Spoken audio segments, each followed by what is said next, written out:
புதுச்சேரிக்கு உட்பட்ட ஏனாம் பிராந்தியம் கனமழையால் தத்தளித்து வருகிறது. கூடுதல் விவரங்களோடு இணைகிறார் செய்தியாளர் இளவமுதன். விவரங்கள். அந்த புதுச்சேரியின் ஏனாம் பிராந்தியம் ஆந்திர மாநில காக்கிநாடு அருகே உள்ளது. ஆந்திர பகுதியில் கனமழை பெய்து வந்த நிலையில் அந்த மழையானது தற்பொழுது ஏனாமையும் தொற்றிக் கொண்டுள்ளது. நேற்று நள்ளிரவு முதல் தற்பொழுது வரை கனமழை பெய்து வருகிறது. கடந்த 24 மணி நேரத்தை பொறுத்தவரை அங்கு 8.6 சென்டிமீட்டர் மழை அளவு பதிவாகி இருக்கிறது. சாலைகளில் மழைநீர் வெள்ளம் போர் ஓடிக்கொண்டிருக்கிறது. அங்குள்ள பள்ளி, கோயில்கள் மற்றும் வீடுகளில் மழைநீர் தேங்கியுள்ளது. சாலைகளில் பாதி அளவில் தண்ணீர் இருப்பதனால் வாகன ஓட்டிகள் அவதி அடைந்தால் செல்கின்றார்கள். பள்ளிகளை பொறுத்தவரை முதல் பருவ தேர்வு நடைபெற்று வருகிறது. இன்றோடு தேர்வு நிறைவு பெறுவதால் பள்ளிக்கு விடுமுறை அளிக்கப்படவில்லை. இருப்பினும் மழையில் நனைந்தபடியே தான் மாணவர்கள் சென்று தேர்வு எழுதி கொண்டிருக்கிறார்கள்.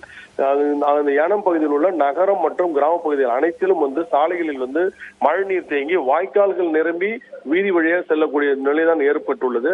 குறிப்பிட்டு சொல்ல வேண்டாம், குருசம்பேட்டா என்ற ஒரு கிராமத்தில் சூரிய நாராயணன் என்பவர் வீட்டில் திடீரென மின்னல் இடி விழுந்தது.